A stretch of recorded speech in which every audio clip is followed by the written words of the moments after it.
आज हम insert into statement पढ़ेंगे। इसके थ्रू आप क्या कर सकते हैं, जब आप लोग टेबल बना देते हैं तो उसके अंदर अगर कोई रिकॉर्ड एंटर करना है, सही है, तो उसके लिए हम इंसर्ट इनटू का स्टेटमेंट यूज करते हैं। अच्छा, इंसर्ट इनटू जो है दो तरीकों से आप लोग यूज कर सकते हैं। फर्स्ट जो तरीका है वो है स्पेसिफाई कॉलम। आप लोग कॉलम के नेम भी बताएंगे, देन आप लोग उसको वैल्यू भी बताएंगे कि कौन कौन सी वैल्यू मैंने रखनी है। तो इसका जो सिंटैक्स है लिखने का जो तरीका है वो ये है कि इंसर्ट इनटू स्टेटमेंट लिखेंगे एंड देन टेबल नाम, कौन से टेबल के अंदर आप ये रिकॉर्ड एंटर करवाना चाहते हैं, फिर कॉलम नेम लिखेंगे और कॉलम नेम के बाद जो है उसको वैल्यू हम देंगे। सही है। इसका मैं एक एग्जांपल आप लोग को दे देता हूं। ये देखिए, इसमें एक एग्जांपल होगा। अब देखिए, मैं कहता हूं insert into student information. Student information का जो टेबल है उसमें क्या इंसर्ट करें। अब देखिए, स्टूडेंट इंफॉर्मेशन के अंदर 3 कॉलम लेट से मैंने लिए हैं। स्टूडेंट आईडी है, नेम है और क्लास है। तो मैंने बता दिया कि स्टूडेंट इंफॉर्मेशन जो टेबल है उसके अंदर जो ये कॉलम है उसके अंदर आप ये वैल्यू डाल दें। एसआईडी की जगह ये डाल दें, नेम के नीचे ये डाल दें और क्लास के नीचे जो है ये डाल दें। अच्छा, जितनी भी वीडियोस होंगे, ये देखिए वीडियो नहीं है, वीडियो, सही है। तो यहाँ पर आप लोग इसको सिंगल कोट्स में बंद करेंगे और एक वीडियो को देने के बाद आप लोग कॉमा लगाएंगे। ये इसका सिंटैक्स है। और इसकी जो कॉलम है, ये कॉलम भी आप लोग क्या करेंगे, ये भी पैरेंथेसिस ब्रैकेट में क्लोज कर देंगे। सही है। तो ये देखिए, हमने कॉलम स्पेसिफाई किया कि पहले स्टूडेंट आईडी है, फिर नेम है, फिर क्लास है, फिर उसकी वैल्यू हमने डाल दी। सही है। अब मैं विदाउट स्पेसिफिकेशन भी ये कर सकता हूँ। कैसे? Insert into without specify column. सही है, मैंने विदाउट नहीं लिखा है, बस ये विदाउट है। सही है। तो यहां पर देखिए, यहां पर जो है इंसर्ट इनटू टेबल नेम आएगा। अब इसमें कॉलम के नेम नहीं होंगे, मैं नहीं लिखूंगा, और यहां पर मैं वैल्यू डालूंगा और डायरेक्ट वैल्यू यहां पे एंटर कर दूंगा। लेकिन इसमें एक ये चीज है कि आप लोग की कॉलम जैसे होंगे उसे ऑर्डर से आप लोगों ने चलना है। देखिए, मैं एक एग्जांपल दे देता हूं। यहां पर देखिए, लेट से मैं कहता हूं कि इंसर्ट इनटू स्टूडेंट इंफॉर्मेशन, और मैं कहता हूं स्टूडेंट इंफॉर्मेशन के अंदर 3 जो है कॉलम है, तो मैंने कॉलम के नेम नहीं लिखे और मैंने लिखा कि 10 उसका स्टूडेंट आईडी है, ये नेम है और ये डीआईटी है। अब यहां पर आप लोग ऑर्डर का ख्याल रखेंगे। अगर यहां पर आप लोगों ने नेम लिखा तो फिर स्टूडेंट आईडी के नीचे नेम आएगा। सही है। तो आप लोगों ने क्या करना है, आप लोगों ने वीडियोस में इस चीज का ख्याल रखना है अगर आप लोग कॉलम स्पेसिफाई नहीं कर रहे हैं। सही है। अच्छा, अब क्वेश्चन यहाँ पर ये आता है कि अगर हम multiple entry at a time करना चाहते हैं तो वो कैसे करेंगे। तो वो आप लोग इजी तरीके से, ये आप लोग लिखेंगे, सेम वीडियो भी लिखेंगे, यहाँ पर कॉमा डालेंगे और नीचे एक और रिकॉर्ड एंटर करेंगे विदाउट वीडियोस उसके साथ नहीं लिखेंगे, फिर कॉमा डाल के एक और रिकॉर्ड, फिर और रिकॉर्ड, और लास्ट में जहाँ पे खत्म होगा स्टेटमेंट टर्मिनेटर लगेगा। प्रैक्टिकली हम देखेंगे, आप लोग को पता चल जाएगा। सही है। उसके बाद जो है, अब हमने रिकॉर्ड तो एंटर किए, टेबल के अंदर हमने डेटा स्टोर किया। अब हमें कैसे पता चलेगा कि हमारा डेटा एंटर भी हुआ है कि नहीं, तो हम सेलेक्ट करेंगे उस चीज को, वहां से सेलेक्ट करके शो करवाएंगे। तो सबसे पहले सेलेक्ट ऑल, ये पूरा डेटा सेलेक्ट करके आप लोगों को बताएगा कि ये आपके टेबल के अंदर इतने रिकॉर्ड है। ये कैसे यूज होगा, सेलेक्ट, और यहाँ पर ये स्टार होता है, यूज होता है for all. Star means for all. और फ्रॉम कौन से टेबल से टेबल नेम आप लोग लिखेंगे। देखिए, सेलेक्ट ये फॉर ऑल, और फ्रॉम विच टेबल, ये यहाँ पे आप लोग टेबल का नेम मेंशन करेंगे। अब देखिए, मैं एक एग्जांपल यहाँ पे देता हूँ। सेलेक्ट ऑल, मैं कहता हूँ select all from student information. Student information के अंदर जितनी भी रिकॉर्ड है वो मुझे सेलेक्ट करके शो करवाए। सही है। इसी तरह जो है आप लोग स्पेसिफिक कॉलम भी सेलेक्ट कर सकते हैं। अब लेट्स से मेरे टेबल के अंदर 15 कॉलम है, उसमें से मुझे 10 चाहिए, तो वो मैं कैसे सेलेक्ट करूंगा। तो उसमें से आप लोग सेलेक्ट स्पेसिफिक कॉलम कैसे करेंगे, सेलेक्ट लिखेंगे, देन आप लोग लिखेंगे कॉलम 1, कॉलम 2, कॉलम 3। अब लेट्स से मेरे टेबल के अंदर 3 कॉलम है, एसआईडी, नेम और क्लास। मुझे सिर्फ क्लास चाहिए, तो मैं कहूंगा सेलेक्ट क्लास फ्रॉम, और जो टेबल होगा उस टेबल से सेलेक्ट करूंगा। सही है। और ये उसका सिंपल सिंटैक्स है। देखिए, select column 1, column 2 from which table, table का नाम लिखेंगे। सही है। इसका एग्जांपल देखें, इसको प्रैक्टिकली भी देखेंगे। अब देखिए, सेलेक्ट स्पेसिफिक कॉलम का जो एग्जांपल है वो इजी है। सेलेक्ट, मैंने कहा सेलेक्ट एसआईडी, नेम और यहाँ पे कोर्स होगा, मैंने डायरेक्ट वैल्यू पास की है, ये कोर्स होगा या क्लास होगा। फ्रॉम विच टेबल, फ्रॉम लिखेंगे और टेबल, ये एक लाइन में भी लिख सकते हैं, जरूरी नहीं है कि आप लोग 2 लाइन में लिखें, लेकिन रीडेबिलिटी के लिए हम 2 लाइन में इसको लिख देते हैं। सही है। अभी जो है इन सबको हम प्रैक्टिकली देखते हैं। तो ये आप लोग की स्टेटमेंट है। अब मैं क्या करता हूँ, इसको क्लोज कर देता हूँ। क्लोज करने के बाद मैं यहाँ पे MySQL वर्कबेंच ओपन करता हूँ और एंटर कर देता हूँ। एंटर करने के बाद कनेक्शन पे क्लिक कर देता हूँ। यहाँ पे मुझसे पासवर्ड मांगेगा जो मैंने इंस्टॉलेशन के दौरान दिया था। एंटर करूँगा पासवर्ड और ये MySQL वर्कबेंच ओपन हो चुका है। अब यहाँ पर देखिए हमने एक डेटाबेस बनाया था MyDB के नाम से। इसके अंदर एक फ्रेश टेबल बना देते हैं, सही है। कल भी मैंने आप लोग को बताया था कि जो है आप लोग टेबल कैसे बना सकते हैं। तो यहाँ पर हम लिखते हैं क्रिएट, देन क्रिएट के बाद हम यहाँ पर टेबल, और टेबल का नाम लिखेंगे। लेट्स से मैं कहता हूँ ये student STD information, student information है, सही है। और ये मैं एंटर कर रहा हूँ।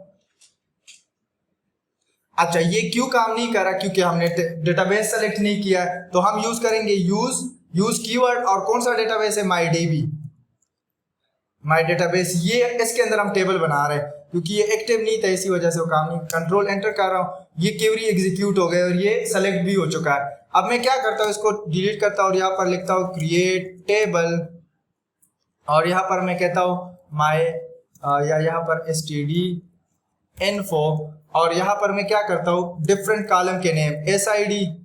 SID किस में आएगा? नंबर में आएगा, न्यूमेरिक वैल्यू, कामा नेम, या इधर कर लेते हैं फर्स्ट नेम, ये टेक्स्ट में आएगा, सही है।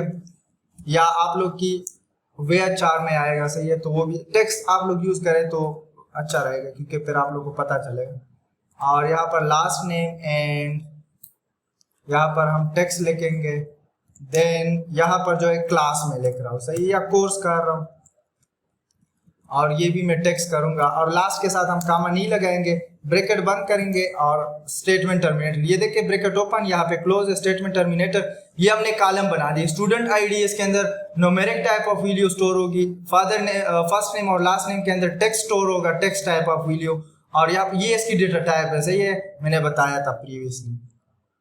अच्छा, मैं कंट्रोल एंटर कर रहा हूँ। यहाँ पर जो है ये देखिए टेबल क्रिएट हो चुका है, सही है। ये क्वेरी एग्जीक्यूटेड हो चुकी है। और यहाँ पर जब अगर मैं जाऊँ तो यहाँ पर क्लिक करूंगा तो यहाँ पर टेबल हमारा स्टूडेंट इंफॉर्मेशन के नाम से जो है, यहाँ पे तो हमने कुछ और नाम दिया था, रिफ्रेश करते, ये देखें स्टूडेंट इंफॉर्मेशन आ गया, सही है, STD info। ये वाला जो है इसको मैं डिलीट कर देता हूँ। मैं क्या करता हूँ, यहाँ पर ड्रॉप और टेबल, और कौन सा टेबल है? Student information. तो ये मैं क्या करता हूँ, डिलीट कर देता हूँ और कंट्रोल एंटर से स्टूडेंट इन्फो है, सही है। सो नेम में आप लोगों ने मिस्टेक नहीं करना। ये देखिए डिलीट हो गया। अब हमारा एक टेबल है, कौन सा टेबल है? हमारा स्टूडेंट इंफॉर्मेशन। अब इसके अंदर इंसर्ट इनटू कैसे यूज करेंगे? डिफरेंट तरीकों से।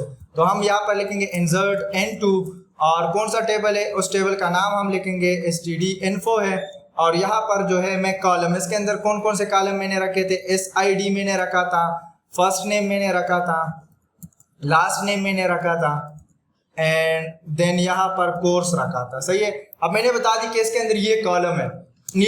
नीचे आके एंटर कर दूंगा, और एंटर करने के बाद अब इसके अंदर ये देखिए ये कॉलम है। यहाँ पर हम लिखेंगे वीडियोस लिखने के बाद अब देखिए ये ब्रैकेट लेंगे और हर एक वीडियो को हम सिंगल कोट्स में बंद करेंगे। तो मैं कहता हूँ 1 ID पे कौन है? कामा, उसकी नेम क्या है? नेम जो है उसकी फर्स्ट नेम से लेट्स से अली है, और सेकंड लास्ट नेम जो है वो उसकी खान है, और इसके बाद जो है मैं कोर्स यहाँ पे लेट्स से कहता हूँ कि कोर्स इसकी वेब डेवलपमेंट है, सही है। और यहाँ पर स्टेटमेंट टर्मिनेटर लगाऊंगा, कंट्रोल एंटर कर दूंगा, तो ये क्वेरी हमारी एग्जीक्यूट हो चुकी है। अब इसको देखेंगे कैसे? इसको मैं सेलेक्ट कर रहा हूँ, मैं कॉपी अपने साथ कॉपी, क्योंकि और भी एंट्री इसमें करेंगे, तो मैं इसको कॉपी कर रहा हूँ और इसको डिलीट कर रहा हूँ। अब देखिए इसको देखेंगे सेलेक्ट स्टेटमेंट के थ्रू। अब ये एंट्री तो उसके अंदर हो गई है, बट सेलेक्ट स्टेटमेंट मैं कहता हूँ सेलेक्ट करें all from which table? Student information table. अब देखिए जितनी भी रिकॉर्ड हमने एंटर किए वो सारे शो करवा देगा क्योंकि हमने एस्टेरिक लगाया है, सही है। अब मैं जब कंट्रोल एंटर कर दूंगा तो यहाँ पर देखिए एक एंट्री आ गई है, 1 अली और खान वेब डेवलपमेंट, सही है। तो सेलेक्ट स्टेटमेंट ऐसे काम करता है, सही है। अब देखिए विदाउट मतलब हम कॉलम को स्पेसिफाई नहीं कर रहे, तो मैं ये हटा रहा हूं, सही है। कॉलम अगर आप लोग स्पेसिफाई नहीं भी करेंगे, लेकिन इसमें आप लोग ये इस चीज का ख्याल रखेंगे कि आप लोग क्या करेंगे, अच्छा, तो यहाँ पर मैंने कॉलम स्पेसिफाई नहीं किए, बट यहाँ पर एक चीज का आप लोग ख्याल रखेंगे कि ऑर्डर सेम हो, SID पहले है, फिर फर्स्ट नेम है, फिर लास्ट नेम है और फिर वेब डेवलपमेंट। अब अगर आप लोग लास्ट नेम के अंदर वेब डेवलपमेंट लिखेंगे तो फिर ये गलत होगा। ऑर्डर का ख्याल रखेंगे, वो आपके माइंड में होना चाहिए। अब मैं अगर ये 2 कर दूं, क्या कर दूं, 2 कर दूं, और 2 करने के बाद यहाँ पर मैं कर दूं, और ये कर रहा है लेट्स से वेब डिजाइनिंग, और मैं यहाँ पे क्या करता हूँ, कंट्रोल एंटर कर रहा हूँ, ये क्वेरी एग्जीक्यूट हो चुकी है। अब मैं जो है इसको ख़त्म कर रहा हूँ और यहाँ पर मैं select all from student information and then control enter. अब देखिए 2 रिकॉर्ड आ चुके हैं, सही है, क्योंकि अभी हमने दोबारा जो है उसके अंदर एक और एंट्री की। अब देखिए at a time multiple record कैसे एंटर करूंगा, एक हो गया कॉलम के साथ, एक हो गया विदाउट कॉलम। अब मल्टीपल वीडियोस या multiple record at a time हम कैसे एंटर करेंगे, तो उसके लिए आसान तरीका ये है कि आप ये देखे मैंने वो कर दिया। अब कॉमा यहाँ पे पुट कर स्टेटमेंट टर्मिनेटर की जगह नीचे आ जाए, और नीचे आने के बाद ये जो रिकॉर्ड है इसको एज इट इज मैं इसके अंदर चेंजेस करूंगा। इसको मैं कॉपी कर रहा हूँ और कॉपी करने के बाद मैं इधर रख रहा हूँ। देखिए दोबारा वीडियो नहीं लिखनी, क्योंकि एक बार आपने लिखा है, अब बस सिर्फ कॉमा डालते जाए और यहाँ पर आप लोग नेम जो है वो चेंज करते जाए, सही है। अब ये क्या कर रहा है, लेट्स से ये IT का डिप्लोमा कर रहा है, सही है, तो ये मैंने इधर डाल दिया। अब देखिए एक और रिकॉर्ड, तो मैं कॉमा पुट करूंगा और नीचे आऊंगा, और यहाँ पर जो है मैं क्या करूंगा, लेट्स से ये 3 में 2 ऑलरेडी एंटर हो चुका है, तो इसमें 3 कर देते हैं ये ID, क्योंकि 1 2 ऑलरेडी इधर है, सही है, तो ये 3 हो गया, ये 4 हो गया और ये 5 हो गया। आगे जाके इस पे हम प्राइमरी की लगाएंगे, तो अगर आप लोग डुप्लीकेट वीडियो इसको देंगे तो आपको फिर जो है मैसेज भी देगा। अभी फिलहाल हमने कंस्ट्रेंट नहीं पढ़े, वो आगे जाके हम पढ़ेंगे। अब देखिए यहाँ पर अब मेरा जो है काम खत्म है, लेट्स से मैं 3 record at a time enter कर रहा हूँ, तो मैं जैसे ही अब इसको एंटर कर दूंगा, एंटर करने के बाद यहाँ पर जो है select all from which table student information, सही है, और ये जब मैं एंटर कर दूंगा तो ये देखिए सारे रिकॉर्ड इधर जो अभी हमने एंटर किए थे 3 4 एंड 5 वो एट अ टाइम आ चुके हैं, सही है। अब सेलेक्ट का एक लास्ट स्टेटमेंट जो अभी हमने नहीं पढ़ा, अब अगर मैं स्पेसिफिक कॉलम को सेलेक्ट करना चाहता हूँ, अब ये तो पूरा डेटा मैं कहता हूँ सिर्फ फर्स्ट नेम और सेकंड नेम मैंने देखना है इस टेबल में से, तो मैं कैसे करूंगा, मैं कहूंगा सेलेक्ट फर्स्ट नेम कामा लास्ट नेम, कॉलम के नेम लिखेंगे, सही है, last name from which table, from student information. मैं कहता हूं सिर्फ 2 मुझे बता दे, 2 कॉलम का इंफॉर्मेशन मुझे बता दे, कौन से टेबल से, स्टूडेंट इंफॉर्मेशन से। जब मैं एंटर कर दूंगा ये देखे उसने सिर्फ और सिर्फ नेम, फर्स्ट नेम और लास्ट नेम क्या करवाया है, डिस्प्ले करवाया। तो इसी तरह जो है आप लोग कॉलम को, अब देखिए मैं चाहता हूं कि सिर्फ और सिर्फ मुझे कोर्सेज का बता दे, तो मैं क्या कर दूंगा, यहां से ये खत्म करके मैं यहाँ पे लगा दूंगा कोर्स, एंड देन मैं यहाँ पे कंट्रोल एंटर कर दूंगा। ये देखिए अब सिर्फ ये कोर्सेज हमारे साथ है, सही है। तो आप लोग स्पेसिफिक कॉलम को भी सेलेक्ट कर सकते हैं और पूरे टेबल को भी सेलेक्ट कर सकते हैं, सही है। तो इसी तरह सेलेक्ट स्टेटमेंट को आगे भी हम यूज करेंगे, सही है, इसमें बहुत सारे ऑपरेटर वगैरह ये सारी चीजें यूज होते हैं, तो आगे जाके हम देखेंगे, सही है।